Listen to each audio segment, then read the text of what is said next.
the old Friday night, Thursday night, but Friday. You understand how days work. Probably better than I do at times. Andy Heaton, Josh Sexton and Dan Austin. Andy and Dan are just back from Madrid. We'll get on to the football. But we had a brief off-air chat and I said, let's save it for on-air. You said to me, guess how many ham sandwiches I've eaten. I put my marker at 6. You said that's the over-under. How many ham sandwiches did you eat in Madrid? In about 41 hours, I had 8. Including 3 in one sitting at one stage. Because it's that good. They can do ham sandwiches. Yeah, if you're going to be good at one thing, it's one thing that's worth being really good at. I don't know if anyone's been before, but the Museo del Jamón, the Ham Museum, is a branch of butchers / 24-hour bars. That's just the most incredible invention you could possibly conceive of. And I made sure that the accommodation we were in was no more than a 2-minute walk from a branch. So the start of the day and the end of the day was always in the Ham Museum. I had a fucking brilliant time. Did you eat well? I bet you ate well. Did all right, mate. Yeah, did all right. We had a more expansive tour. We were in went into Lisbon, Porto 2 nights, Madrid, and then Barca. So it was quite a small. Got around. It did, but that was great. So we had Moo. If you've never been, is in Porto. If you've never been, MUU. And I'm, as a man who likes me meat, you know what I mean. It's sensational. Can't recommend it more. And what I love about them as well. And I always have this argument about. I know going off topic, but when restaurants expanding, they kind of lose that finesse. Because they do well, they open like a small place. The amount of place in Porto especially, and Madrid, they've just stayed small and stayed true to what they're doing. I think it's fantastic. And then we had bacalhau on the Tuesday, which is like salted codfish, which was sensational. And I got on the white port, but the more expensive end of the white port spectrum, which was Airbus. And then Madrid, Mercado de San Miguel, which we've all been, I think, was great. I've got on the ham butties. These butties are $150, by the way. Oh yeah. You know the way you can get your blood alcohol level tested. I'd love to see my blood ham level. I'm pretty sure that it's essentially brine at this stage, just coursing through my veins. And then our travel got fucked up. A lovely touch was the 15 minutes before kick-off, the flight home was cancelled. I've heard about this. So we had to, instead of flying to Geneva and then coming home from there, Blundell sorted out while the match was on that we had to wake up at 5:30 the next day and get a 4.5-hour train to Santander.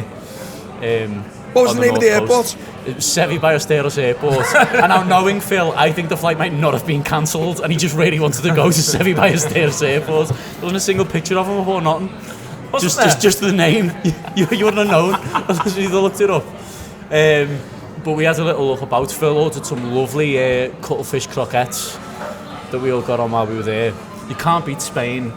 Southern Europe is well better than Northern Europe anyway, but Spain is the best European away destination by a long way. What I can never figure out how they do it is that it's so cheap as well. Yeah. Not like they're getting their hotels and stuff, but like the culinary side of it and the enjoyment side of it, and it's not even like you're eating cheap because the place is cheap. It's absolutely fucking sensational. Brexit and that, but that's a completely different episode. It is a completely different episode, Josh. We don't want to discuss my over-under on the pints of Guinness whilst the match was ongoing. I heard about this. It was over. So it was over any amount that I could name, was it? Okay. It was the over. You choose your number, it was over. Yeah. What time did you been out from? About 5ish. You've done well. I think I'm going to say like 1 or 2 or something. We were Olympian during the game. You know, one of them where I've sort of got an awareness that there was 3 of us all in a round, and I think we all got 3 rounds in while the match was ongoing. Okay. So that tells its own story. The math says 9. Yeah, minimum. But there was but the game was. It was the sort of game like that's, it's one of your ways home. It was just all a bit dismal in hindsight. I'm not really interested in being on anyone's back, whether that's the manager or any individual players or any nonsense like that. You're just sort of left thinking there's just a season now that they've got to save one way or another, because they're not going to redeem themselves through the European Cup, and they did that to themselves at Anfield. 100%, yeah, and the thing that they're going into this with is knowing there's no sort of scoreboard pressure now really, or not at this current stage. I think all Liverpool need to do from this point on is just sort of stay in the fight. And the problem was, you know, as you've sort of alluded to there, they'd caused themselves all manner of problems at Anfield. So they were going to the Bernabeu with, you know, huge scoreboard pressure, and since they literally had to score 3, and you know, as quickly as possible would have been ideal as well. And it felt like a bit like that was in the players' minds. We've spoken a lot this season about, you know, trying to show confidence rather than just being confident, rather than exuding confidence in a natural way. And it felt a bit like that was what Liverpool were doing, particularly in the first half. Things just felt a little bit forced, and then that for me fed into the manager's substitutions, that he tries to force a big change, which then pulls them completely back the other way. And yeah, it in a sense, and in a weird way, it felt a bit like a microcosm of Liverpool's season for me. Not in the sense that, you know, I come away from that and think, oh, well, Liverpool have got so many issues. It's just that it just felt a bit like you saw all of the little issues that Liverpool have in that one game, in that 90 minutes. YouTube, press the button, become a member of the Anfield Wrap, from the heart of the city of Liverpool.